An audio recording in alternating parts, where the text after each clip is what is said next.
ಮಂಜೂರಾಯಿಗಳಲ್ಲಿ ಹೇಳ್ತೇನೆ, ನಾನೊಬ್ಬ 7ನೇ ನಪಾಸ್ ವಿದ್ಯಾರ್ಥಿ.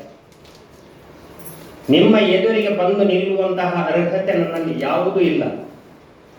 ಆದರೂ ನಾನೊಬ್ಬ ಸಾಹಿತಿಯಾಗಿ ಇವತ್ತು ಸಾಹಿತ್ಯ ಕ್ಷೇತ್ರದಲ್ಲಿ ಒಂದು ಪುಸ್ತಕವನ್ನು ಬರೆದು ಒಂದು 3 ರಿಂದ 3.5 ಸಾವಿರ ಲೇಖನಗಳನ್ನು ಬರೆದಿದ್ದೇನೆ ಅಂದರೆ ಪ್ರೇರಣೆ ಗಂಗಾಧರ. 1985-86ರ ಮಧ್ಯಂತರದಲ್ಲಿ ಆಗ ಒಂದು ಕಾರ್ಯಕ್ರಮ ಆಯೋಜನೆ ಆಗಿತ್ತು ನಮ್ಮ ಊರಲ್ಲಿ, ವ್ಯಕ್ತಿತ್ವ ವಿಕಸನ ಶಿಬಿರ. ಬಹುಶಃ ಈಗ ಹೇಗೆ ಅಂತ ಗೊತ್ತಿಲ್ಲ. ಆ ಕಾರ್ಯಕ್ರಮಕ್ಕೆ ಸಂಪನ್ಮೂಲ ವ್ಯಕ್ತಿಯಾಗಿ ಗಂಗಾಧರ ಬೆಳ್ಳಾರೆ ಸರ್ ಬಂದಿದ್ದರು. ಬಹುಶಃ ಜಗದೀಶ್ ಬೆಳ್ಳಾರೆ ಅಂತ ಇದ್ದಾರೆ ಈ ಕಾರ್ಯಕ್ರಮದಲ್ಲಿ. ಜಗದೀಶ್ ಬೆಳ್ಳಾರೆ ಇಲ್ಲಲ್ಲ. ಸೊ ಗಂಗಾಧರ ಬೆಳ್ಳಾರೆ ಅಂತ ಅವರು ಸಂಪನ್ಮೂಲ ವ್ಯಕ್ತಿಯಾಗಿ ಕಾರ್ಯಕ್ರಮಕ್ಕೆ ಬಂದಿದ್ರು. ಆ ಕಾಲಕ್ಕೆ ಬಹುಶಃ 35 ವರ್ಷಗಳ ಹಿಂದೆ ಕಾರ್ಯಕ್ರಮವನ್ನು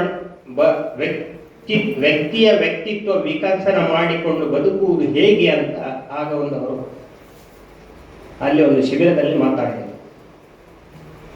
ಕೊನೆಗೆ ಅಭಿಪ್ರಾಯವನ್ನು ಕೇಳಿಕೊಂಡು ಹೇಗಾಯ್ತು, ಯಾರಾದರೂ ಹೇಳಿ ತಮ್ಮ ಅನಿಸಿಕೆ ಹೇಳಿ ಅಂತ. ಆ ಕಾಲಕ್ಕೆ ಎತ್ತು ನಿಂತು ನಾನು ಹೇಳಿದ್ದಿಷ್ಟೇ, ವಿಕಸನಗೊಳ್ಳಿಕ್ಕೆ ವಿದ್ಯಾಭ್ಯಾಸ ಕಡಿಮೆ. ನಾನು ಈಗಾಗಲೇ 84ರಲ್ಲಿ ಶಾಲೆ ಬಿಟ್ಟಾಗಿತ್ತು, 85-86 ಏನೋ ಮಾಡ್ಕೊಂಡಿದ್ದೆ. ಕಷ್ಟದ ಕಾಲ. ಆ ಸಂದರ್ಭದಲ್ಲಿ ನಾನು ಮುಂಬೈಗೆ ಉದ್ಯೋಗಕ್ಕೆ ಹೋಗಲಿಕ್ಕೆ ಹೊರಟು ನಿಂತಾಗಿತ್ತು. ಕೊನೆಯ ಗಳಿಗೆಯಲ್ಲಿ ಸಿಕ್ಕಿದವರೇ ನನ್ನ ಜೀವನದಲ್ಲಿ ಈ ಮಟ್ಟಕ್ಕೆ, ನಿಮ್ಮ ಎದುರಿಗೆ ಬಂದು ನಿಲ್ಲುವಷ್ಟರ ಮಟ್ಟಕ್ಕೆ ಒಂದು ನನ್ನ ಜೀವನದಲ್ಲಿ ಸಿಕ್ಕಿದಂತಹ ಅನನ್ಯ ಮುತ್ತು ಅಂದರೆ ಗಂಗಾಧರ ಬೆಳ್ಳಾರೆ ಸರ್. ವಿಳಾಸವನ್ನು ತಗೊಂಡಿದ್ದವರು